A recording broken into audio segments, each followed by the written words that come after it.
I used to go for long walks and spend the time thinking. I spent 4 years like that, walking alone at night, and never once had a reason to feel afraid. I always used to joke with my roommates that even the drug dealers in this city were polite, but all that changed in just a few minutes of one evening. It was a Wednesday, somewhere between 1 and 2 in the morning, and I was walking near a police-patrolled park quite a ways from my apartment. It was a quiet night, even for a weeknight, with very little traffic and almost no one on foot. The park, as it was most nights, was completely empty. I turned down a short side street in order to loop back to my apartment when I first noticed him. At the far end of the street, on my side, was the silhouette of a man, dancing. It was a strange dance, similar to a waltz, but he finished each box with an odd forward stride. I guess you could say he was dance walking, headed straight for me. Deciding he was probably drunk, I stepped as close as I could to the road to give him the majority of the sidewalk to pass me by.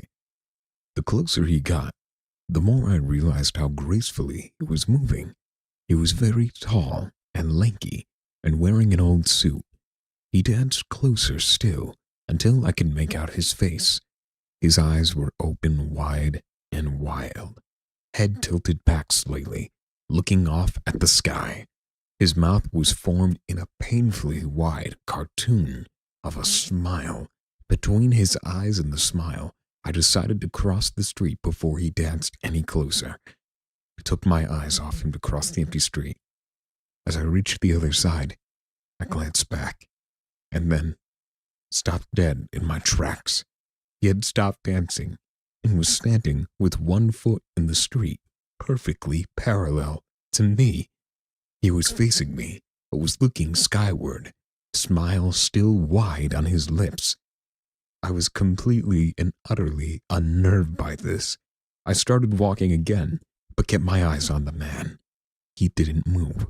Once I had put about half a block between us, I turned away from him for a moment to watch the sidewalk in front of me. The street and sidewalk ahead of me were completely empty. Still unnerved, I looked back to where he had been standing to find him gone. For the briefest of moments I felt relieved, until I noticed him. He had crossed the street and was now slightly crouched down.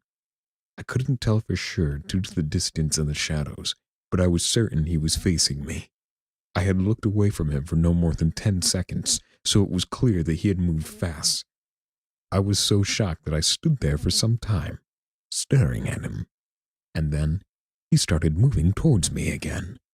He took giant, exaggerated, tiptoed steps, as if he were a cartoon character sneaking up on someone, except he was moving very, very quickly. And then he stopped again, about a car length away from me, still smiling his smile, still looking to the sky. When I finally found my voice, I blurted out the first thing that came to mind. What I meant to ask was, "What the fuck do you want?" in an angry, commanding tone. What came out was a whimper. What the fuck? Regardless of whether or not humans can smell fear, they can certainly hear it. I heard it in my own voice, and that only made me more afraid. But he didn't react to it at all. He just stood there, smiling. And then, after what felt like forever, he turned around, very slowly, and started dance walking away. Just like that. Not wanting to turn my back to him again, I just watched him go until he was far enough away to almost be out of sight. And then I realized something. He wasn't moving away anymore, nor was he dancing. I watched in horror as the distant shape of him grew larger and larger. He was coming back my way, and this time, he was running. I ran too. I ran until I was off the side of the road and back onto a better lit road with sparse traffic.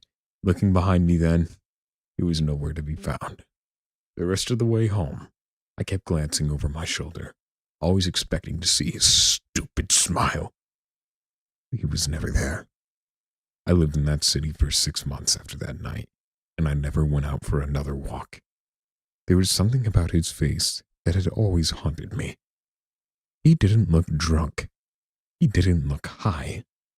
He looked completely and utterly insane.